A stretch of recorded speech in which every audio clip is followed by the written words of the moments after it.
You're listening to Can I Get an Amen Presents 40 Days of Lenten Reflections with me, Christy Fredu, joined by my friends. For the next 40 days, we'll reflect, pray, and prepare our hearts together. Welcome to the Lenten Let There Be Light series with Miss Tonia Cormier. I love your glasses. Thank you. Thank you for joining us. And we are talking to our friends on this journey with us about transfiguration. From Tabor to Calvary. What stood out to you most, and where do we want to take the people today? So a couple of things stood out.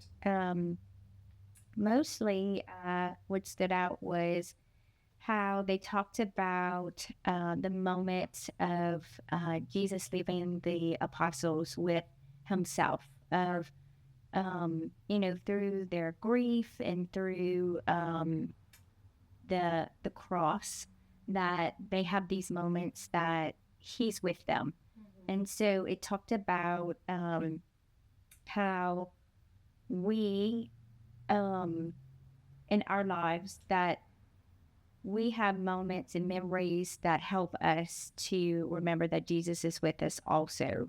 And I think that these moments that we have that are difficult, that's our hope, that we can have Jesus, come to us in these little drops of memories. But they call it a drop of honey moment. Yes. It's a drop of honey. It talks about how they'll never forget the drop of honey that Jesus gave them in the midst of grief. And so I think about, like, in our own lives, for myself, I've had the grief of losing my dad. And those moments of our friends coming to us, or my sister-in-law carrying me out of the pew from the funeral. Those moments that you just can't forget. And that God gave them to us, those people to us, to be his handmaiden. That's so good. Yeah.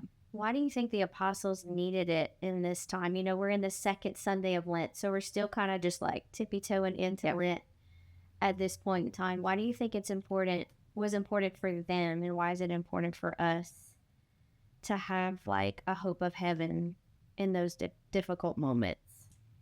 Well, I think, if they only had the cross and they only had the crucifixion, there would be no hope. Like, you wouldn't have the glory. We can't always live on the cross. We can't always live in the grief. We have to live in the hope of Jesus, in the resurrection. At least that's where I want to live. Yeah. The hope of the resurrection, and not, stuck in the grief and stuck in the cross. Like, it, I think that's why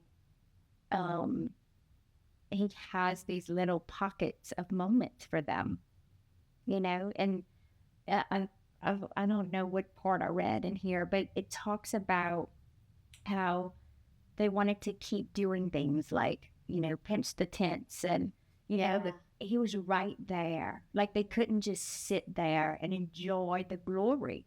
Like, they wanted to do something and, and savor the moment instead of live in the moment. Ooh, girl, that is so good. Yeah. Savor the moment instead of living in the moment. I thought about that. I was reading it in adoration, and it's literally like, I'm right here. Like, I'm right here. Why are you trying to, put me in a box, put me in a tent? Like, I'm here. Yeah. Fully alive right here in this moment. Yeah. We don't need to pitch a tent right now. Yeah. Yeah. We're headed towards heaven. Yeah.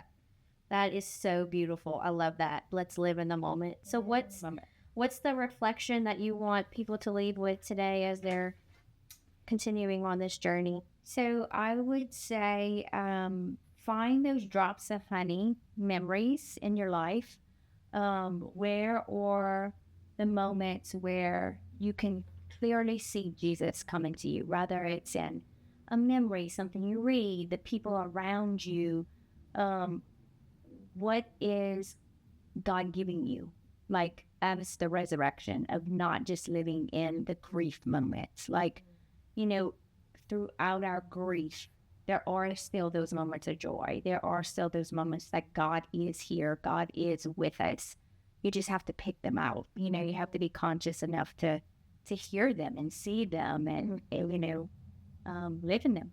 And sometimes we need our friends to point them out for us too, right? Or to be that friend. 1000%. Like, each friend that showed up at that funeral and gave me a hug or called me or, cooked food. I mean, it was endless of God saying, I am here. Like, I am right here. I didn't leave you.